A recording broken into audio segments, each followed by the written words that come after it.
Okay, we're calm now. Let's talk about it.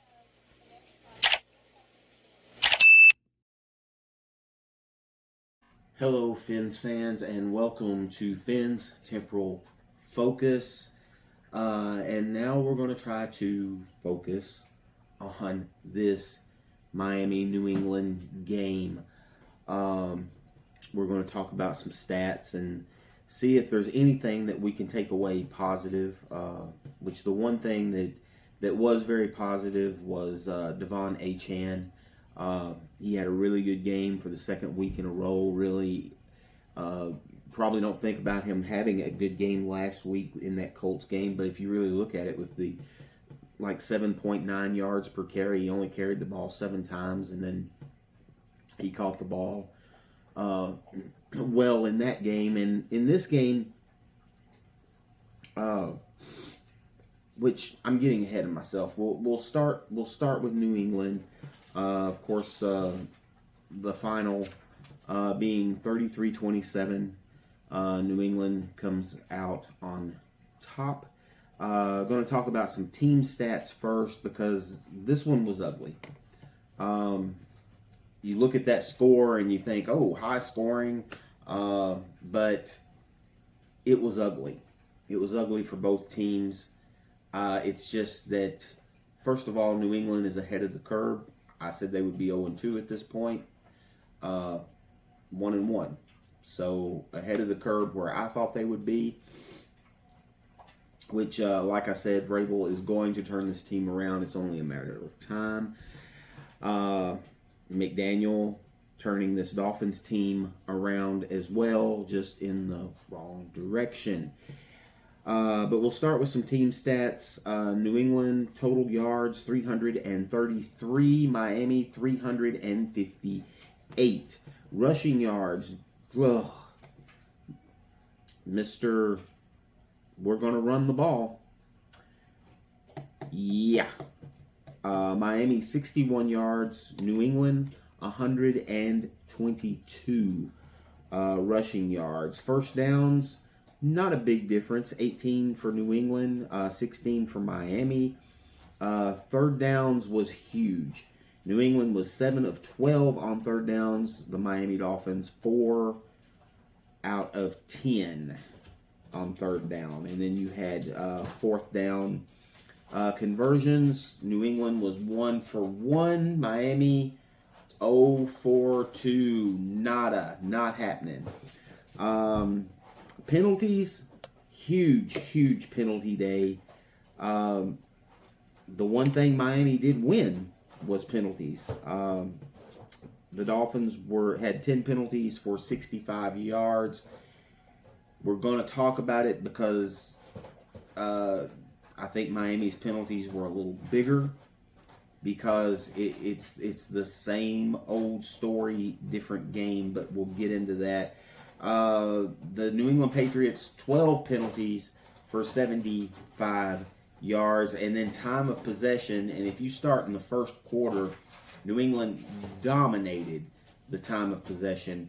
But overall, not horrible. New England held the ball for 33 minutes and 45 seconds. The Miami Dolphins, 26 minutes and 15 seconds. Like I said, we'll get into those penalties. One huge penalty. But we will start, obviously, with the away team. Drake May, 19 of 23 for 230 yards, 2 touchdowns, 0 picks. He also rushed the ball 10 times for 31 yards and a touchdown. Andre Stevenson added 54 yards on 11 carries. He also caught 5 passes for 88 yards. Antonio Gibson also added 5 rushes for 31 yards, and he had the touchdown.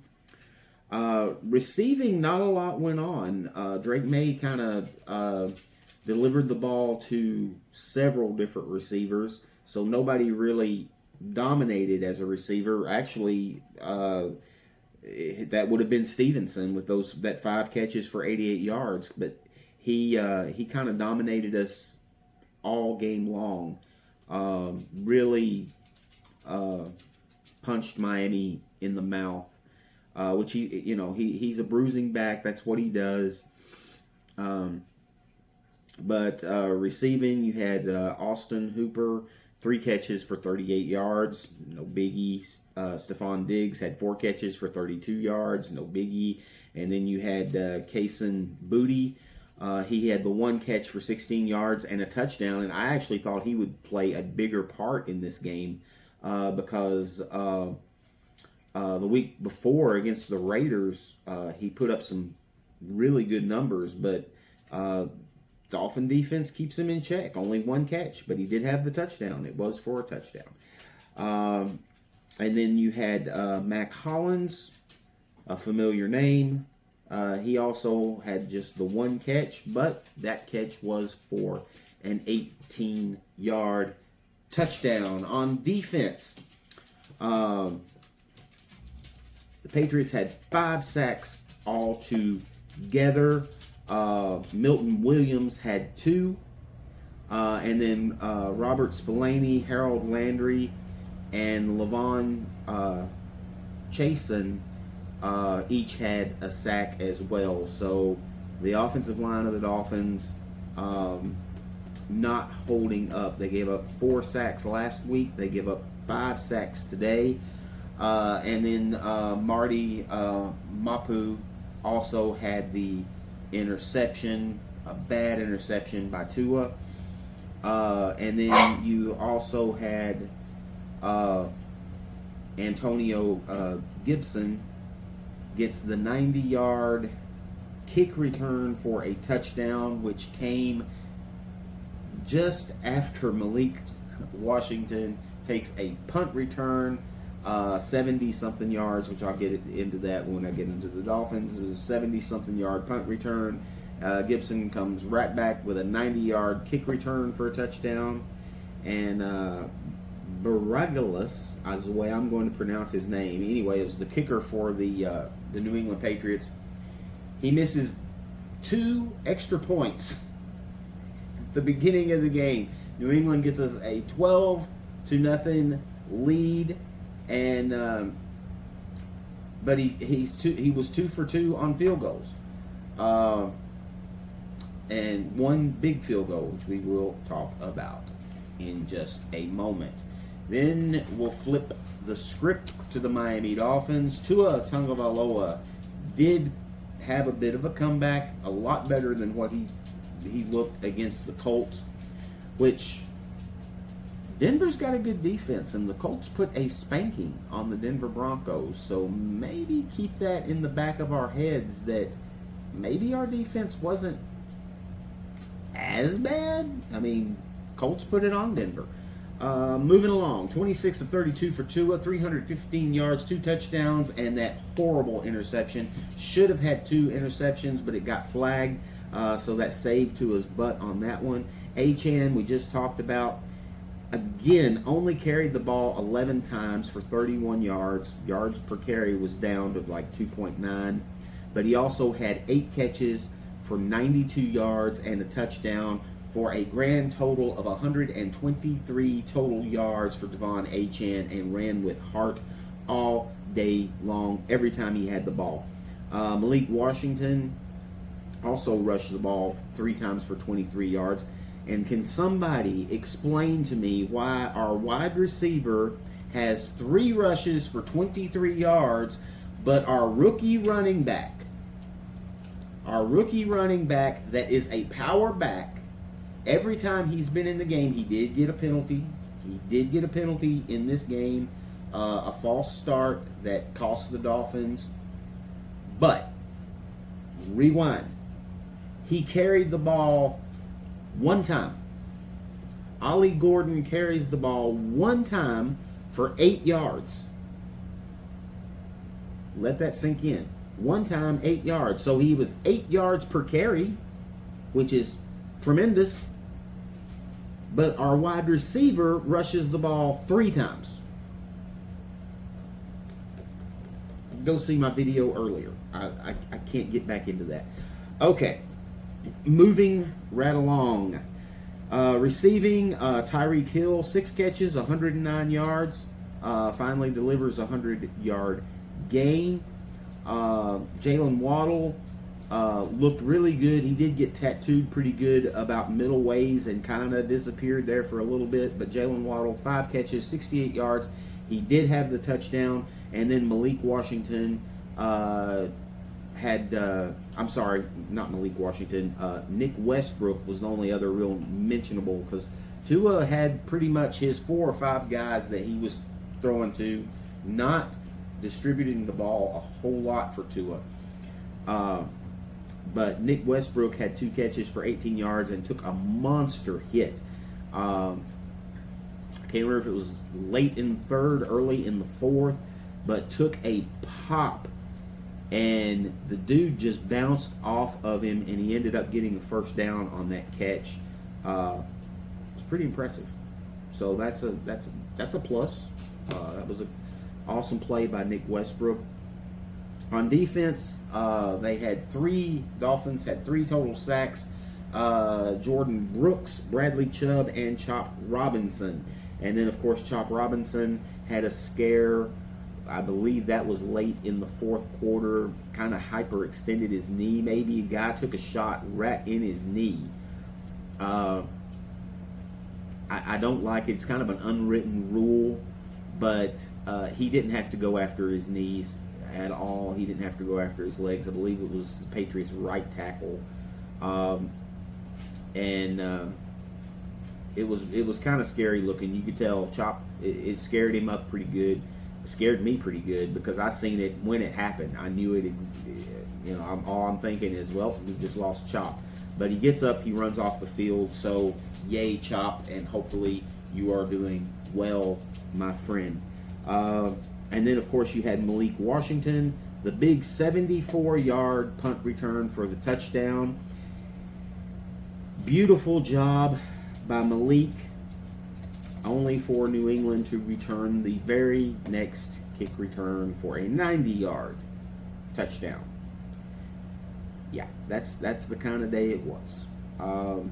Riley Patterson, kicker, he was 2 for 2 on his field goals and kicked all of his extra points. So good on you, Patterson.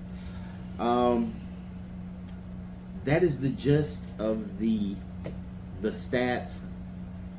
This game was ugly, especially penalty-wise. We are still looking at it pains me to just keep beating a dead horse, but for some reason the coaching staff keeps giving me different tools to beat it with. So I'm going to continue. Again, I've talked about it in nausea that we get a stop first down, stop second down, get a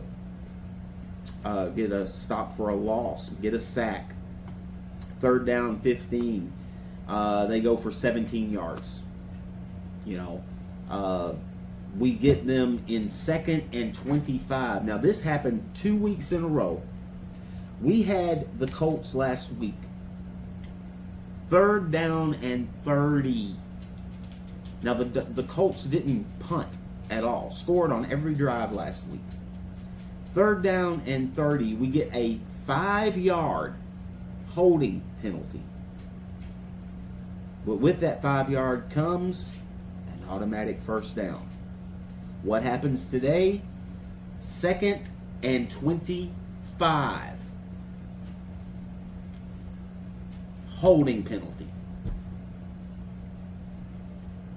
5 yards, automatic first down. We continue the same old routine, it seems like, every week, especially on defense. Don't get me wrong, Miami looked better today. They couldn't have looked no worse. But overall, it's not enough, and the fourth quarter was dismal. To watch this team completely blunder a 2-minute drill. Every opportunity. And believe me, it's funny too, because you had Devon Achane who caught a pass from Tua for a touchdown. It was like 1:09 left. Of course, he did step out of bounds. And I look at my wife, I'm like, that's not the worst thing in the world. Because I felt like the way our defense was playing, giving them 1:09 in the fourth quarter is way too much time. So, of course, wanted the touchdown. Obviously, Achane, he's played beautifully all day, and but no, he was out of bounds on the play. And from that point on, the Dolphins could not get a play in. My wife, who is not even a football fan, is like yelling at the screen to hike the ball. Because here we are again. 5, 4, 3, 2, 1. Delay of game, penalties, can't get set, got to call an early. Well, they saved us on the timeout because they ruled it as an injury timeout. Actually, for New England, I believe it was. So we got that timeout back. Thank goodness. Does us no good because we end up having to waste that timeout because McDaniel, instead of letting the offense, it's a positive play, first down in the middle of the field. It's fine. You've got plenty of time. Get everybody up, get on the line, run another play. No, McDaniel calls his final timeout.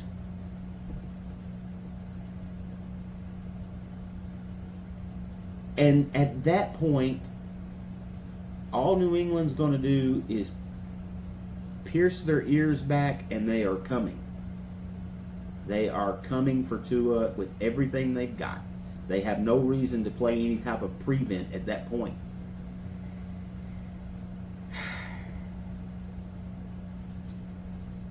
A loss is a loss is a loss, and there's no really fine-tuning this to say, hey, we got some nice stuff out of this. And when I look at this game tomorrow, I may be able to say, hey, there is some nice plays. There's stuff you can build on. There is some guys that are playing on this football team that we need to make sure we take care of immediately. But if you haven't seen it, I did a video right after the game talking about, I think we're on the countdown to McDaniel being fired. So we'll see where it goes. But we play Buffalo in 4 days. In 4 days. They just put a whooping on the New York Jets. It's kind of funny. Honestly, Jet fans, if you're out there, I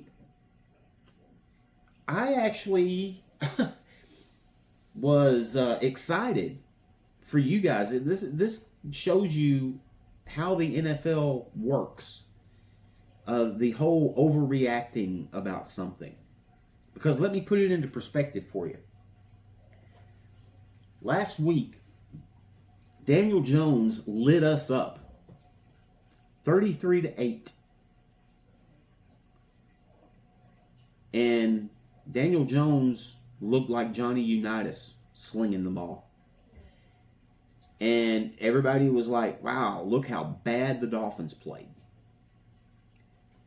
Now that same week, Denver, all they talked about was how good Denver's defense looked. Denver's defense is amazing. Daniel Jones picked that defense apart today. So, if there's any positive to us getting slaughtered, by the Indianapolis Colts last week. It's the fact that they put up big numbers. Now, it wasn't a slaughter. They won it on a field goal in the final seconds. But that offense put a whooping on the Broncos defense as well. Now we flip it.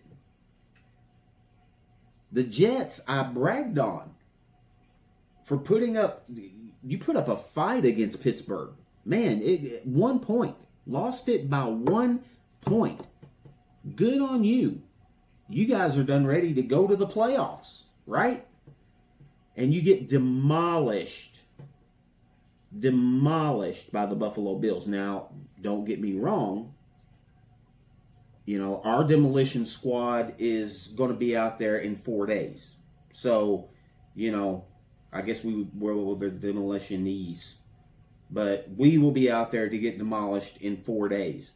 But my point to this story is you get destroyed by the Buffalo Bills, and the Pittsburgh Steelers, who you lost to by 1 point, gets demolished by the Seattle Seahawks. It's a crazy game. 1 week doesn't matter. 2 weeks doesn't matter. I've said it a billion times. You don't really know what a team is until about the 4th week or the 5th week. That's when the cream starts to rise to the top. And hey, Dolphins fans, if nothing else in this world can make you feel good right now, the Miami Dolphins have the same exact record as the Kansas City Chiefs. Fins up, make good choices. Have a good night.